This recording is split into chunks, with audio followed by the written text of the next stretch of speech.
Hey super fans, Eric here.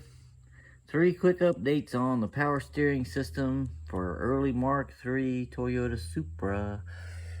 First is new power steering reservoir. Looks great. This is actually from a 2000 to 2007 Toyota Sequoia. It matches perfectly with the original, except for the fact that it says power steering fluid instead of ATF. That's it. Looks fantastic. Fits perfectly. My only suggestion is, I think somewhere in these same years there's a Toyota with the exact same type of reservoir that has the 2 ports reversed. Might actually be better because it would create a cleaner line for the 2 power steering hoses here. They wouldn't have to overlap each other. This is exactly how Toyota did it from the factory, but I still think the reversed orientation may be better. Next is, I forgot to show you the 2 vacuum hoses on the power steering pump. This one here comes up and hooks in the bottom of your air hose, okay? Air intake.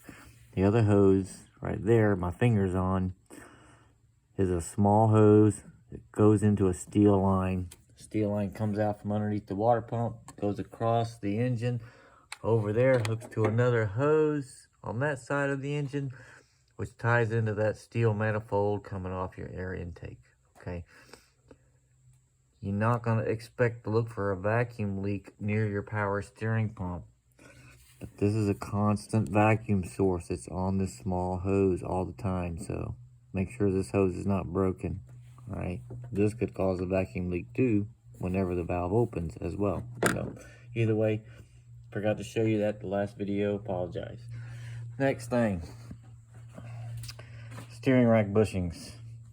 If you got an early 1986 to 88 Toyota Supra, don't do this, okay? This is my recommendation, my personal recommendation. Don't do this, okay? The driver's side bushing fits fine, bracket fits on it fine. The issue with this is, just like I said in my earlier video, there's absolutely no way to get this bracket off an early car that has the steering damper on it. You're not getting that bracket off without removing the entire rack and pinion with that bracket in place, okay? Trust me, I tried. I see if there's any way possible that I could let you know. It's not happening, right? That is that. Passenger side bushing.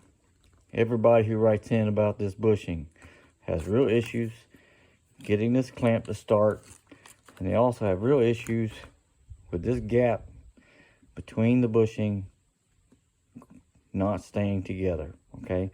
You actually put this bushing around the rack and pinion. There's a very small gap about like that on it. When you put the bracket on and tighten it up, this gap grows, okay? The ID of this bushing is smaller than the actual rack itself. The OD of this bushing is too large to fit within the bracket, all right? Don't use this. I'm sorry. I don't mean to knock nobody's product. You know, I'm not that kind of person. But it just doesn't work. And don't waste your time doing it. It's the biggest thing. The original factory bracket right here. I could tell when I wrapped this around my steering rack that it wasn't quite being tight before the 2 edges of rubber came together. All I did, like a little razor knife, on this end right here, I didn't want to cut any off of this end, it's too short already. I took off about 1/8 of an inch off the length of this bushing. Now when I wrap it around my rack, it fits nice and tight before these actually are pushing together too much.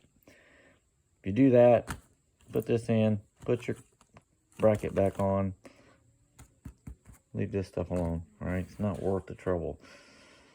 Luckily, on the passenger side, you can get this one on and off. If you leave the driver's side loose, you can get this bracket off, lift the passenger side up enough to get this bracket on and off. Not too much trouble. Don't use this. I'm sorry. I really apologize. I hate to say it, but don't use this. It's not worth the trouble. All right? To end on a good note, what I have here is my original steering damper that was used on the early Mark III Supras, okay?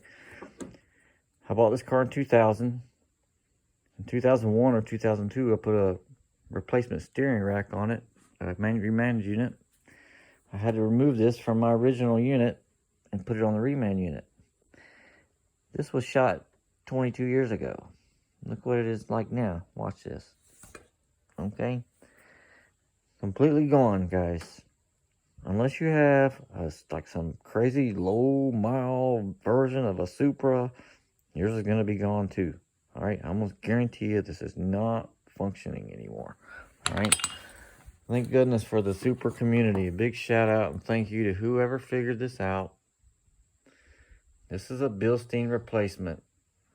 This part number is 18-140644. Okay? This comes off like a E320 Mercedes. I forget which year. Okay? That's what it comes off of. I'm going to show you on the car. There's one small modification you have to make to this. I want to show you this down underneath the car, how it fits on the car, and one other unfortunate modification I had to make it work. Okay? So let's just take a quick look.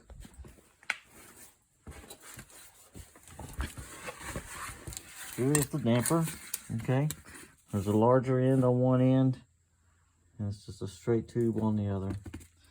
The larger end has to go on the side, in your passenger side, okay? This thickness is too thick to fit over here on the other end. It's not going to work. That means on the other end, you're going to have to cut this end off. Originally, this had two sides, had this amount sticking out. Took a little Dremel tool with a cutoff disc. Just cut this whole end off, just almost flush with the rubber, okay? This is what you need to do. This way this can sit down farther. Put your bolt in through the top. Use the same bolt that you started with, okay? Let's see if I can do this one-handed real quick and give you an idea what it looks like in place. I don't know if I can do this or not. Let's see. I'm not left-handed either, so okay, I got it. This is pretty much what it looks like in place, okay? The secondary problem I ran into, as you can see, there's barely enough clearance here between these lines on top and your radiator, lower radiator hose, okay?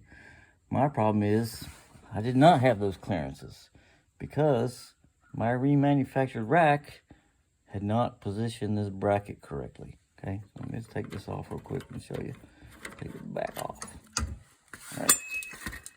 This bracket on my car was originally up here. All right, which meant that if I put that damper on, I was going to be rubbing against both my radiator hose and this line here.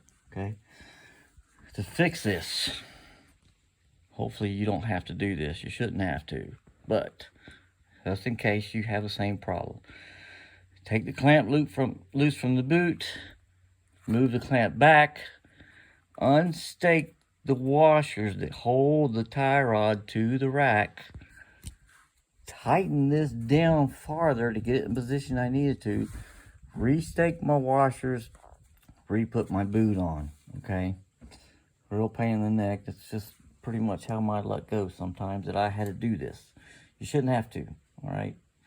Hopefully you just cut the one end off, both original bolts, bolt this guy straight up, and I'm really excited to see how it does, because mine has never ever worked, ever. You will hear people write in, well, I just took mine off, didn't make any difference. Well, of course it didn't make any difference. It didn't work before, all right? This car has always had a bit of bump steer to it. So I'm definitely excited to get it back on the road soon. And I'll try to leave somewhere in the comments how well it works. One thing for sure though, I already had this all attached.